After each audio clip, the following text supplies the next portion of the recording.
Hello and welcome to UMA 101 Part 2, Up and Running. So there are a lot of places we could start with UMA. There's a lot of theory to learn, there's a lot of the components that we need to understand, but in this episode what I'd like to do is get a quick start and get a win out of it by generating our first UMA and attaching it to a character controller and get it running around the screen. Up and running. See what I did? Yeah, okay. So here we are. This is a completely new project. And as you can see, I've imported the UMA folder and I've got a blank scene here. So if I open up this folder, I'm looking for the Getting Started folder inside. Let's open that up. And what I need is this UMA DCS prefab. Now I'm going to drag this into my scene. We could have a look inside here, but trust me, no matter how advanced you get, it's absolutely pointless. None of this stuff you will ever have to touch, so we'll just leave that closed and say no more about it. Well, actually we will. This guy here, this generates our UMAs and allows us to swap clothes around. It keeps track of everything. So the important thing to remember here is any scene where we want to have an UMA must contain this prefab, and that's it. So let's go ahead and create an UMA. So I'm going to start by right clicking in the hierarchy, creating an empty object to actually carry my UMA, and using all the powers of my imagination I'm going to give it an original name such as my UMA. Lovely. Right, and now we're going to add the component that does the magic, that actually turns this empty game object into an UMA. I'm going to hit add component, and the component I'm looking for is a dynamic character avatar. So as you can see, I've typed DYN and lots of things have come up with the word dynamic on the front, but this one here, dynamic character avatar, is the one I'm after. So I'm going to add that, and straight away you should see in the scene, if I zoom in, we get an outline of a character. Wonderful. Now this component here, we're going to do a lot of work in here, but for now, to actually get this to do anything when we hit run, we need to pick the race of our UMA. So at the moment it says non-set. If I drop this down, you'll see various human male and female race models. For now, we don't really need to know the difference between them, but we'll have a look at these in detail later on.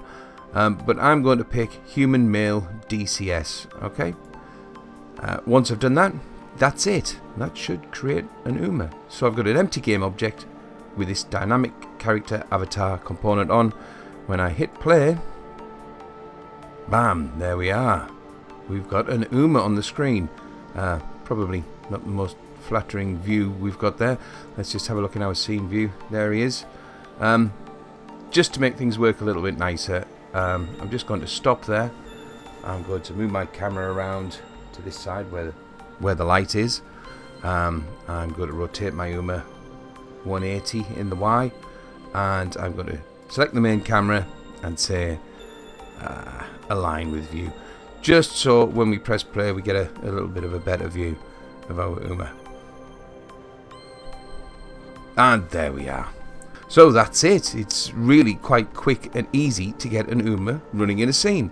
You'll notice I'm getting an error message down here, but we'll deal with that in a second.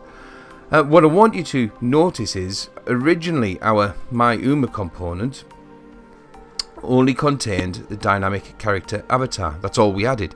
But at runtime, what this component has done, it's created something called UMA data. Now this thing is the definition of our UMA. Okay, and what you should see here, go on, we'll have a play with it, are the sliders that allow us to fiddle with our UMA. Let's find the ears. I love messing with the ears. Let's make them, rotate them and make the size huge and flap them around. Wonderful. Feet, God, we've got to play with feet. There we go, lovely. But this is all of the data that actually defines what our character looks like. The other screen we have slots, is something we're going to talk about later.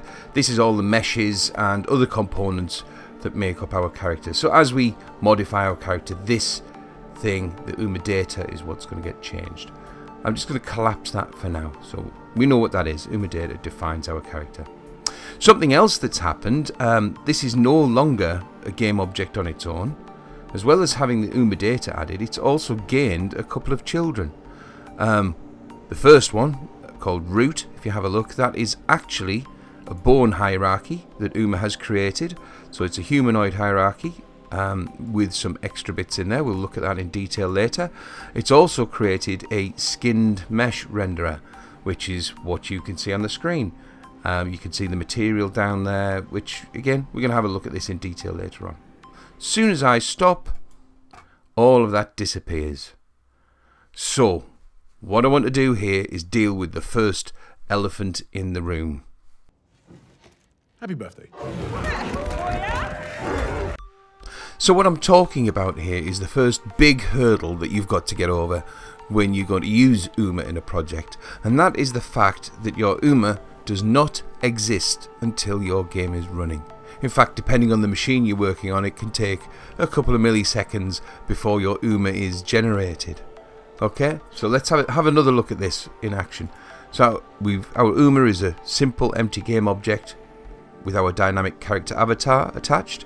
When I hit run, that gains some DNA, and it gains a mesh and a skeleton. At this point, it is exactly the same as any other model that you would want to use in any game. If you take a look, and we'll have a look in a moment, at Ethan. Ethan is a carrier object with a skeleton and 1 or 2 skinned meshes in there. So he's exactly the same. Let's just stop this. I just want to go one step further here. Our room is looking a little bit static. If we have a look in our dynamic character avatar, lots and lots of drop downs here, but I'm going to head for this race animation controller. I'm going to quickly open it up, and I'm going to select in this default animation, I'm going to select the locomotion animation. This is something that comes with Uma. If I hit run again, I want you to see what happens here. So immediately we now get an animating character. That little warning message we saw earlier has disappeared because we now have an animator on our character.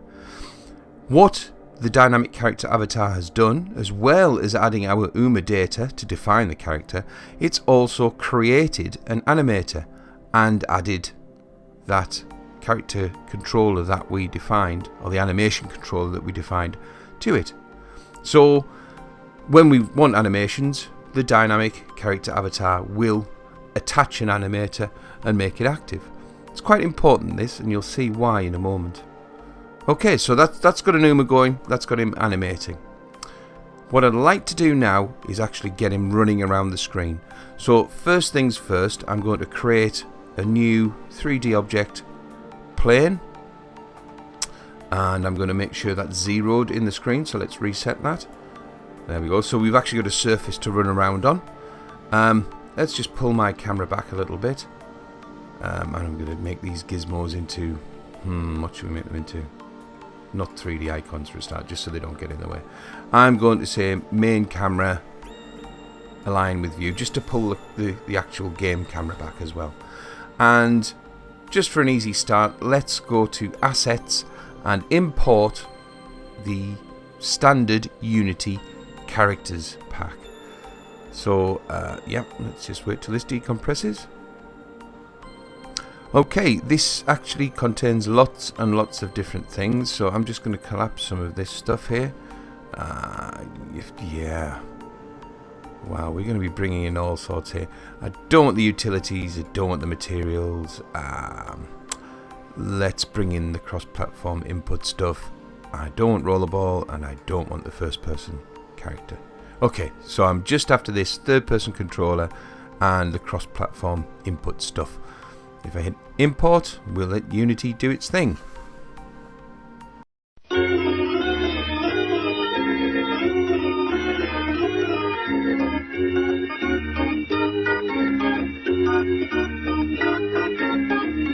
Great, so now I have my standard assets imported. Let's just collapse the Uma folder just to keep things clean and open this standard assets up. Let's have a look at characters, and we've got a third person character here. Just to show you, let's go into the models folder and pull Ethan into the scene. And what I want you to see here is Ethan. If you have a look at it, he has an animator attached to him. If we open it up, this is the carrier object, just like our my Uma. Inside there are 2 skin meshes, because Ethan has a set of glasses on. Let's take those off. No glasses in class, Ethan. Yes, delete them. So he has a skinned mesh and a skeleton. This is exactly the same structure as our Uma once our Uma is running. So I just wanted you to see that. Let's delete Ethan again. In fact, let's delete my Uma. We know it's really easy to create. I mean, look, I added 1 component. So let's delete him as well. See ya. There he goes. Right, so instead of bringing in the model of Ethan, we're going to bring in, let's have a little look in here, in the prefabs, a 3rd person controller. Let's drag that into the scene, and let's run. Now, I'm sure you've played with this before, but WASD lets your character, let's Ethan, run around the screen. Okay, so what I want to do is, instead of running Ethan around, I want to get our Uma running around. So let's have a look at the structure and see if we can replicate that with our Uma instead. So first of all, let's have a look at the object here. Let's open it up. Okay, as you can see, this is a carrier object, just like before. There's a few more components on here. So there's an animator, rigid body, collider, and the 2 very clever automatic Unity created player controller components, which we won't go into too much here. I'm just going to collapse all of this stuff so we can see clearly what's happening here. And inside that carrier object, again, we have our skin meshes and a skeleton. Now, I don't want to use Ethan anymore, so I'm just going to remove his body. I know it sounds a bit unethical, but I'm afraid you've got to go, Ethan, and his skeleton and his shades. So we're back to just a simple carrier object. As soon as I look at it, you can see this animator is now screaming, I can't find anything. So let's just tidy this up. Let's remove this 3rd person controller from there, and let's remove Ethan's avatar from there. Okay, so this is a blank animator now. And again, let's add, in fact, let's leave that open.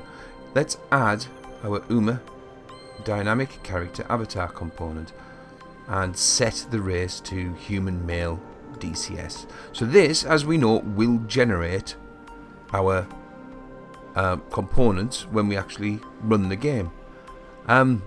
What we saw it do before, when we added in the race animation controllers, when we added an animator controller, it created an animator component on our carrier object, and it added the controller and put its own avatar on there, and it just worked. What's clever about this is, if we put an animator in here now, let's actually pick the animator that comes with Ethan, which was this 3rd person animator controller. Okay, so this is now, we're saying this is our default animator we want when the Uma is created. What's clever here is this is not going to create another animator component. The first thing it does is look for one that already exists. If it's already there, it will hook into it. All of this blathering on that I'm doing basically is telling you that when I hit play, this will just work. And there we go, look at that. Now really, that wasn't that difficult, was it? Let's have a look at the structure. Again, you can see, there's my carrier object, here's my skeleton, here's my mesh renderer, all hooked up just like Ethan was, and because the animator was cleaned out, the dynamic character avatar has hooked into it and added the components that I told it to. Again, we've still got our Uma data on here, so we can do ridiculous things. I tell you what, let's do something stupid. Let's make his legs very, very long. There we go, perfect. Surely this can't still work. Oh, but it does. Look at that, with root motion and everything. Wonderful. So hopefully through that lesson you have seen how one of the biggest problems with integrating Uma into a project isn't actually that much of a problem. If you just get your head round connecting things at runtime, there you go, you can use Umas in your project. Thank you for watching, and I'll see you in the next episode. So I'd just like to say a big thank you to all of my patrons. These are the people who made this video possible. And if you'd like to support me, please click the link that appears at the end of this video. I'll see you next time.